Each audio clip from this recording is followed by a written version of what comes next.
아멘. 말씀 받겠습니다.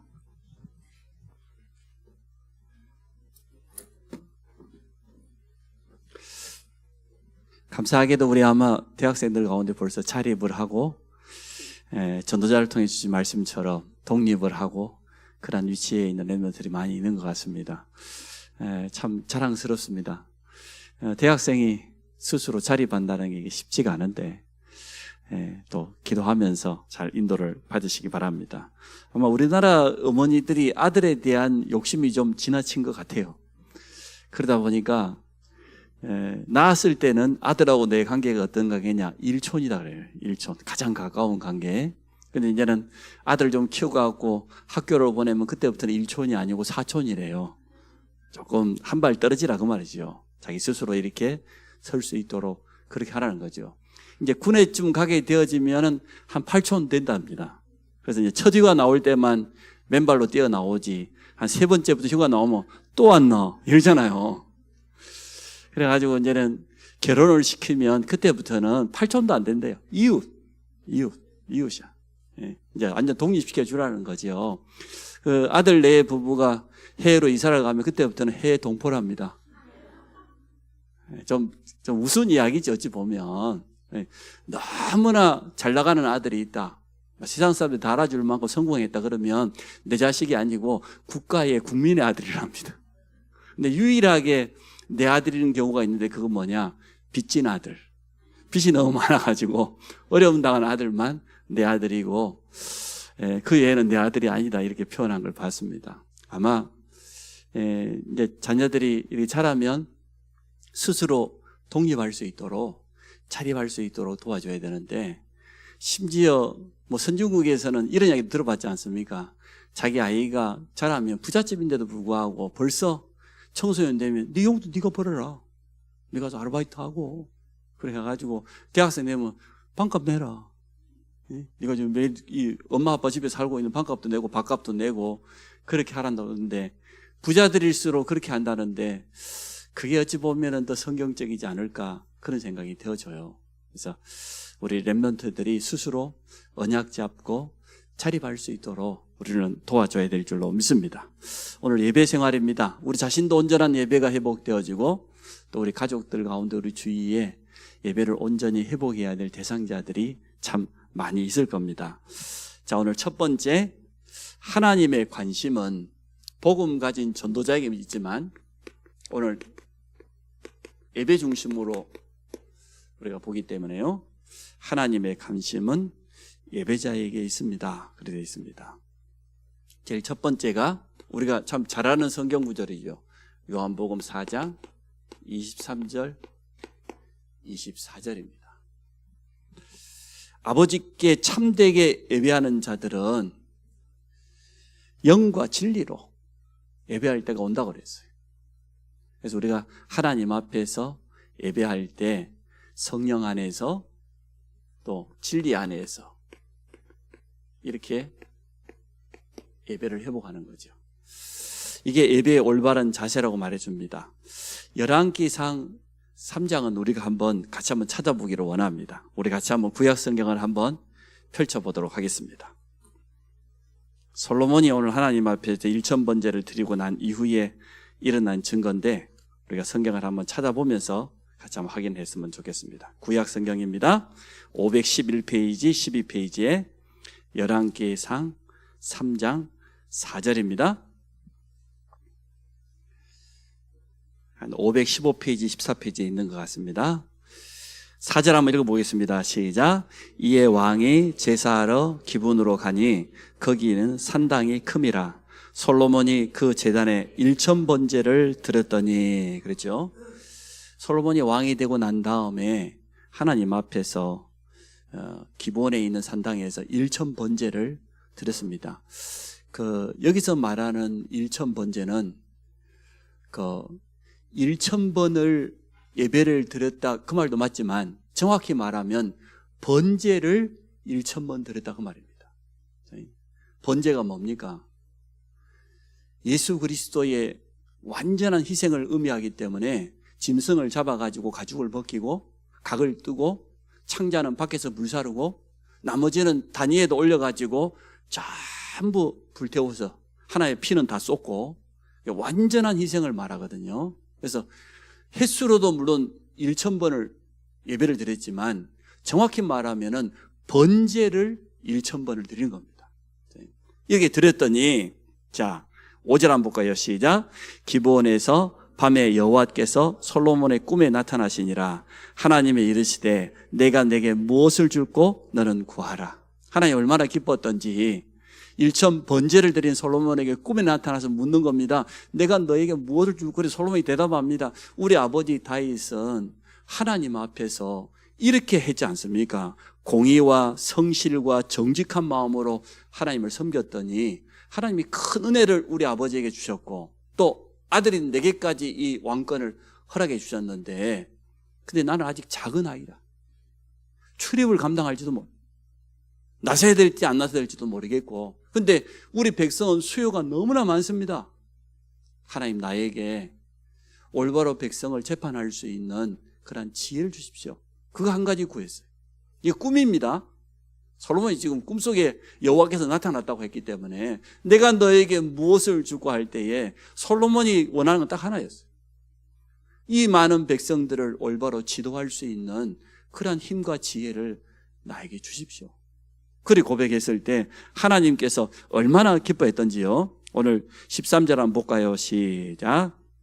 또 내가 내게 구하지 아니한 부귀와 영광도 내게 주노니 내 평생의 왕들 중에 너와 같은 자가 없을 것이라. 하나님 얼마나 기뻐했던지 내가 부를 구한 것도 아니고 명예를 구한 것도 아니고 장수를 구한 것도 아니고 지혜를 구했기 때문에 구하지 아니하는 모든 것 다 주겠다는 거예요. 너와 같은 왕이 없을 것이라는 거예요. 솔로몬을 우리는 지혜의 왕이라고 그렇게 말하지 않습니까? 하나님 앞에 1천 번제지요.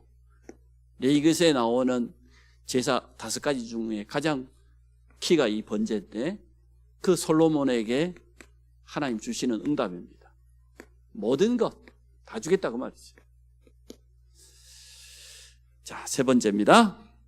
하나님이 비상사역을 해준 사람도 마찬가지죠. 미스바 운동을 통해서 젖먹는 어린 양을 취하여서 하나님 앞에 온전한 번제를 드렸더니 그때 하나님이 역사하셨죠.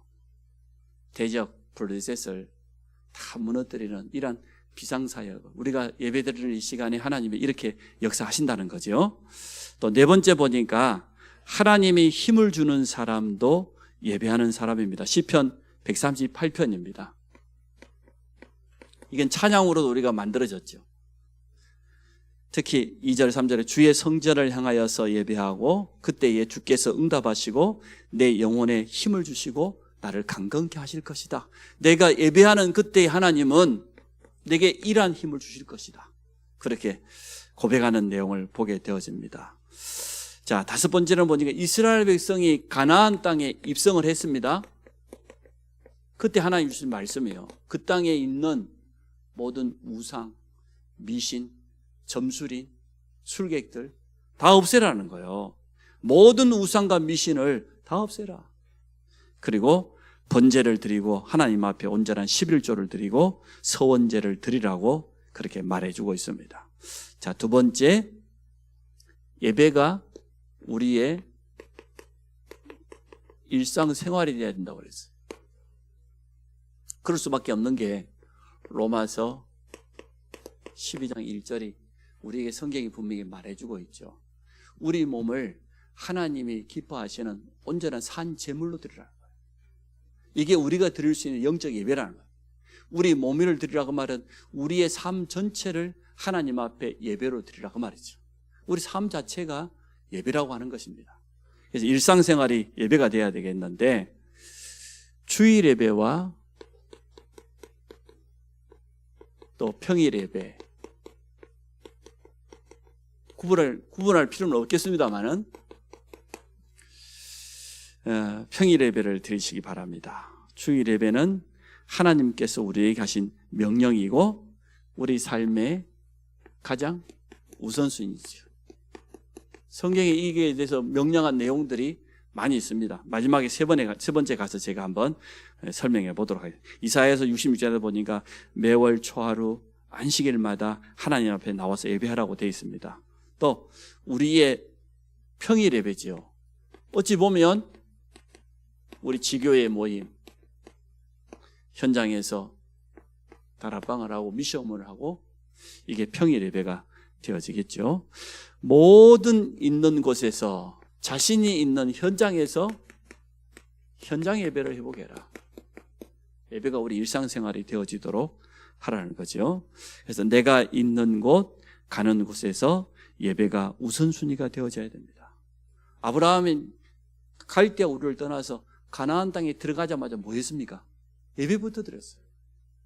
또 나중에는 하나님이 찾아오셔가지고 정확한 언약을 주었을 때 그 언약을 붙잡고 단을 쌓았다고 그랬잖아요. 단이 결국은 예배 아닙니까? 모든 현실과 또 상황 속에서 예배를 드려보세요. 참 우리가 욥에 대해서 앞에 잠깐 말씀을 나누었습니다마는 욥이 자기 인생의 가장 큰 위기 그리고 고난이 찾아왔는데 이 상황 속에서도 여호와께 범죄하지 아니하고 여호와를 원망하지 아니하고 도리어 여호와 이름이 찬송받을 것이라고 하는 것이에요. 어떤 상황 속에서 과연 우리가 이렇게 되면 참 좋겠습니다. 우리 인생 살아가는 동안에 참 위기가 올 수 있고 상상할 수 없는 그런 고난이 올 수 있는데 그때도 하나님 앞에 예배드릴 수 있다고 하면 그러면 되는 것 아닙니까? 또 거기 사도행전 16장 26절로 23절로 26절입니다. 빌립보 감옥 안에 갇힌 바울과 실라입니다. 복음 전하다가 근데 그날 밤에 바울과 실라가 뭐 했습니까? 기도하고 하나님을 찬양했다고 했어요. 어떠한 상황 속에 있어도 어떠한 현장 속에 있어도 예배하는 것을 우리가 보게 되어집니다. 그래서 오늘 시편 16편 8절 9절에 보니까 내 앞에 항상 하나님을 모시고 또 하나님을 찾고 하나님께 부르짖는 예배가 회복돼야 되겠습니다. 그럼 세 번째로 나는 어떤 예배자가 돼야 되겠습니까? 예배 속에서 나의 포지션, 나의 직분, 역할 그럴 수 있겠죠. 우리 성가대가 오랜만에 같이 식사를 함께 했는데 사실 성가대가 하는 중요한 역할이 뭡니까? 예배의 중요한 동역자잖아요. 교회의 영적인 분위기를 바꾸고 성도들의 마음의 문을 오늘도 보니까 성가대 찬양하니까 박수를 치라고 하는데도 박수를 치는 거 보니까 참 좋더라고요. 좀 은혜가 됐다 그 말이죠. 벌써 대표기도 하고 성가대 찬양하고 나면 성도들의 마음이 반쯤 열려가지고 그냥 무슨 말 해도 그냥 아멘 나오고 이 정도 돼야 되는 거 아니겠습니까? 그래서 예배의 동역자로서 우리 성가대의 직분이 있는 것처럼 우리 모든 성도들이 내게 맡겨져 있는 직분을 가지고 모든 성도들이 예배 성공할 수 있도록 도와주시기를 바랍니다. 그 밑에 나와 있는 것처럼 새가족이나 참 어려움 당한 분들 참 누군가 옆에서 도와줘야 되잖아요. 그래 예배 드릴 수 있잖아요. 예배를 위해서 내가 할 수 있는 일을 찾아보세요. 또 예배를 위해서 나의 기능을 베드로 전서 4장 10절에 보니까 각각 내가 가진 은사를 가지고 재능을 가지고 예배를 도우라고 그렇게 말하고 있습니다. 자, 그럼 오늘 제가 말씀드린 건 세 번째입니다. 우리가 예배를 올바로 이해해야 되겠는데 첫 번째, 하나님은 구약의 안식일을 주일로 바꿨어요. 지금도 안식교는 토요일날 예배드립니다. 우리가 잘 알고 있는 것처럼 안식교의 정식 명칭이 있잖아요. 그 사람들은 지금도 그렇게 예배드리고 있거든요. 제7일 안식교 재림예수교회예요. 길기는 해요. 그 사람들이 생각하는 안식일과 주일 개념이 다르거든요. 이 부분을 우리가 분명히 이해해야 되겠습니다. 일단 하나님은 예수 그리스도의 십자가의 죽으심과 부활 이후에 구약의 안식일 제도를 초대교회 때부터 주일 개념으로 이렇게 바꿨습니다. 일단은 주일 자체가 The Lord's Day예요. 주님의 날이에요. 말 그대로. 모든 날이 일주일, 7일 전체가 다 주님의 날이지만 그 가운데서 하나님께서 거룩하단 말은 구별됐다 그 말이잖아요. 구별된 날입니다. 하나님께 온전히 드려진 날입니다. 이게 이제 우리가 오늘 예배에 대해서 이해해야 될 가장 첫 번째지요. 예배가 아까 말했던 삶의 가장 우선순위, 또 영적인 축복과 영적인 힘을 재충전할 수 있는 가장 좋은 날이 되어지겠지요. 성경의 증거를 대보겠습니다. 마태복음 28장 1절에 보니까 안식 후 첫날, 안식일이 구약에서는 토요일이었으니까 안식일이 지나고 첫날, 이게 주일로 바뀌었다는 증거이죠. 계시록 1장 10절에는 아예 주의 날이라고 되어 있어요. 주일을 이렇게 성경에는 분명히 표현하고 있습니다. 그래서 주일날 예배를 통해서, 말씀을 통해서 힘을 얻으면 세상 가운데서 승리할 수 있다는 걸 의미하죠. 자, 두 번째로 생각해 봐야 됩니다. 예배 회복, 이 말을 다른 말로 우리는 예배 성공, 인생 성공 이렇게 표현합니다. 정말 살아있는 예배가 하나님이 받으시는 그런 온전한 예배가 회복된다고 하면 우리 인생은 얼마든지 승리할 수 있다. 믿음의 사람들도 보니까 하나같이 올바른 단을 회복하고 하나님과의 관계를 회복했을 때 나머지는 하나님이 다 정리하신 것을 보게 되어집니다. 대표적인 게 미스바 운동 아닙니까? 그때까지 이스라엘 백성들이 우상 산당을 다 없애지 못해가지고요, 여전히 남신인 바알신, 여신인 아세라 우상 숭배했었습니다. 그런데 사무엘 선지자를 통하여서 오직이라고 하는 단어가 나왔죠. 우리 경배의 대상은 오직 여호와 하나님 한 분밖에 없다. 그럼 예배 성공이라는 단어 속에는 참된 경배의 대상을 알았다는 거죠. 오직 하나님. 그래서 하나님이 모든 대적을 다 물리쳐버렸죠. 또 우리는 제목이 말하고 있는 것처럼 하나님 우리를 예배자로 부르셨다는 거죠. 칼빈이라고 하는 신학자가 말하기를, 그래서 나는 말씀이 가라고 하면 가고 말씀이 서라고 하면 선다.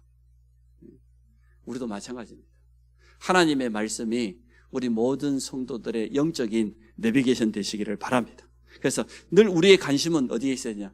하나님의 말씀이 뭐라고 하느냐, 거기에 관심이 있으면 돼요. 오늘 희생제사, 그리고 두 번째가 희생제사의 주인공 예수 그리스도. 근데 이 축복이 우리에게 와 있단 말이에요. 희생제사의 비밀을 가진 자가 가는 곳에 어떤 일이 일어났냔 말이에요. 애굽의 왕궁에 애굽 사람 전체에 어떤 역사가 일어났냐, 유월절 양의 피 바른 날 어떤 역사가 일어났냐. 이렇게 우리는 하나님의 말씀에다가 우리의 관심을, 또 우리의 중심을 담아야 될 줄로 믿습니다. 말씀은 반드시 성취되며, 또 하나님은 우리를 예배자로 부르다는 말은 우리의 삶, 우리의 인생을 책임지고 인도하시겠다는 그런 의미죠. 자, 그래서 구약의 안식일 제도가 주님 부활한 이후에 이제는 우리가 주일 예배 이런 표현을 하지 않습니까? 하여튼 제7일 안식교는 지금도 토요일 날 예배 드려야 된다고 주장하고 말이에요. 안식일 그 자체에 뭔가 구원이 있는 것처럼 지금 하나님의 교회라고 말하고 있는 안성홍 중이다, 그거 굉장히 강조하거든요. 안식일. 근데 성경에는 어떻게 말하고 있는지 여기에 대한 답을 우리가 분명하게 얻어야 되겠습니다. 일단 안식교가 토요일 날 안식일 예배를 강조하는 이유가 있습니다. 창세기 2장 2절로부터 4절에 보니까 하나님이 6일 동안 천지를 창조하고 나서 7째 날을 거룩하다 했어요.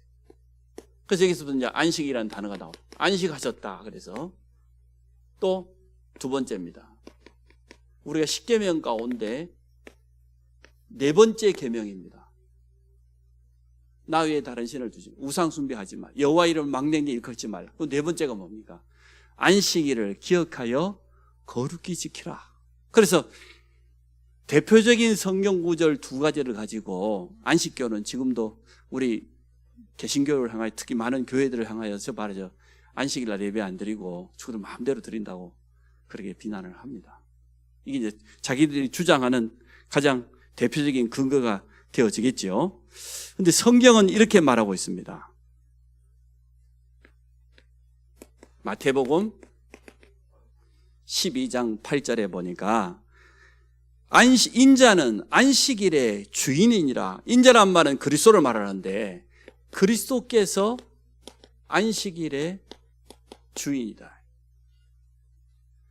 우리 주님이 병든 자도 안식일 날 일어나게 했잖아요. 치유해가지고 차례 들고 가라 그랬더니 유대인들이요 막 발끈한 거예요.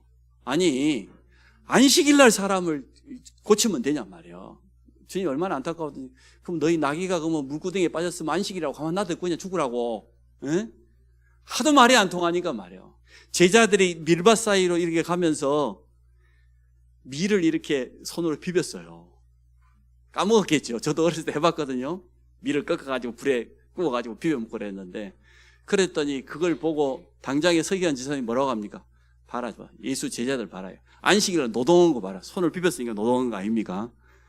그런 식으로 참 비난했어요. 그러니까 우리 주님이 하시는 말씀 아닙니까? 아니 너희 짐승이 물에 빠져 있으면 안식이라고 하면 안 건져낼 거냐? 아니, 병든 사람을 고통당하고 있는 사람이 안식이라고 하면 안 고쳐? 네? 그러면서 하시는 안식일의 주인은 누굽니까? 안식일 자체가 주인이 아니에요. 예수 그리스도가 안식일의 주인이고 우리 주님이 사실은 구약의 율법을 어떻게 했습니까? 완성자예요. 안식일 이거 율법 제도거든요. 율법의 완성자. 성경 구절은 한 군데는 우리가 한 번 더 찾아보게. 골로새서 2장을 봅니다. 빌립보서 다음에 있는 신약 성경 골로새서 2장 두 절만 봅니다. 16절, 17절입니다. 같이 보겠습니다. 그러므로 먹고 마시는 것과 절기나 추하루나 안식일을 이유로 누구든지 너희를 비판하지 못하게 하라. 이것들은 장래일의 그림자이나 몸은 그리스도의 것이니라. 아멘. 고린도전서에도 그랬죠. 고린도가 워낙 상업도시고 흑암도시다 보니까 우상 앞에 드린 그 짐승을 가지고 시장에 다 유통시켰단 말이에요. 사람들이 초대교회 성도들이 고린도 교인들이 갈등이 생기는 거예요. 이거 제사 드리는 음식이 지금 저 우상 숭배하는 산당에서부터 이렇게 시장으로 유통되는데 우리가 이걸 먹어야 되냐 말아야 되냐. 이거 사 먹으면은 제사 드리는 음식인데 근데 시장에 유통되는 대부분의 고기가 전부 그래요. 그러면 고기 못 먹고 살아야 되는 거죠. 그것들 때문에 고린도 교회 안에 분쟁이 일어나고 누구는 말이야 제사 드리는 음식을 사 먹었다더라. 별의별 소문이 다 나는. 그때 바울이 하는 말 아닙니까? 먹고 마시는 그게 중요하냐? 우리 주님도 그랬잖아요. 입안으로 들어가는 게 문제입니까? 입에서 나오는 게 문제입니까? 이처럼 많은 초대교회 안에서도 갈등이 참 많았어요. 그러니까 오늘 16절에 하는 말입니다. 먹고 마시는 것과 또 절기나 초하루나 안식일을 이유로 누구든지 너희를 어떻게 하라고요? 비판하지 못하게 하라. 안식일 자체에 구원이 있는 것 아닙니다. 구원은 오직 예수 그리스도입니다. 그렇지 않습니까? 초대교회 그래서 주일 예배를 드린 증거들이 성경에 많이 있어요. 오늘 17절에 말하기를 이것들은 장래일의 그림자였다. 그런데 몸은 그리스도다. 그리스도께서 완성했다는 거예요. 예수 그리스도가 오시기 전까지 율법이 필요했습니다. 지금도 율법은 필요합니다. 그러나 율법이 우리에게 구원을 주거나 절기가 우리에게 구원을 주거나 안식일이 우리에게 구원 주는 것 아닙니다. 그 모든 것은 누구를 예표했습니까? 예수 그리스도를 예표했어요. 몸은 그리스도요. 그리스도로 말미암아 다 이루었다고 말은 완성됐다고 말이에요. 여러분, 오늘 이 성경 구절을 꼭 기억하시기를 바랍니다. 사도행전 20장 7절에도 보니까 그 주간의 첫날, 일곱째 날이 안식일이었는데 첫날 같으면 지금 말하면 주일이죠. 또 고린도전서 16장 2절에도 매 주간 첫날, 이렇게 초대교회를 통하여서 그동안 안식일이 중심이었던 예배제도가 이제는 부활하신 그리스도를 기념하기 위해서 주일로 바뀐 증거들이 성경 속에는 분명하게 있습니다. 그래서 안식교나 안상홍 증인이라고 하는 하나님의 교회 사람들을 만나거든 분명히 말씀해 주십시오. 안식일의 주인은 예수 그리스도고, 사실은 우리는 일요일만 주일이 아니고 매일 주일이다. 그렇지 않습니까? 매일 성탄절이고 매일 주일이다. 그 가운데 하루 날짜를 들여서 우리가 주일로 구별해서 하나님께 예배드리는 것이지, 우리가 그럼 화요일날 예배드리면 하나님 안 받으십니까? 날의 구원이 있는 게 아니다니까요. 어떠한 절기의 구원이 있는 게 아니에요. 6월절의 주인공 되신 그리스도가 왔는데 지금도 6월절 엄청 강조합니다. 안성우 증인에. 또 침례, 세례에 대해서 또 엄청 강조한 이단이 있습니다. 여러 가지. 그래서 오늘 바울이 골로새서에 간단하게 우리에게 지금 답을 주고 있는 겁니다. 날의 구원이 있지 않다. 절기의 구원이 있지 않다. 안식일을 가지고 우리를 비판하지 못하게 하라고 분명히 말해주고 있습니다. 결론입니다. 우리는 일평생 하나님 앞에 예배자로 서기를 원합니다. 예배는 보는 겁니까? 드리는 겁니까? 그렇습니까? 많은 분들이 그렇게 묻더라고. 예배는 보는 거냐, 드리는 거냐. 한국말이 좀 이게 표현하기가 쉽지 않잖아요. 쉽게 말하면 방관자로 할 것이냐, 아니면 내가 진짜 예배자로 하나님께 경배할 것이냐. 경배라는 의미로 봤을 때는 예배는 하나님께 영광을 돌리는 거죠. 그래서 여러분 예배 성공자 되시기를 바랍니다. 두 번째로는 예배 속에서 모든 답을 다 얻을 수 있다고 말이죠. 하나님은 지금도 말씀하시고 말씀을 통해서 역사하시는 것이니까 이제는 이것을 우리가 우리 현장으로 옮기기를 원합니다. 현장 예배 회복.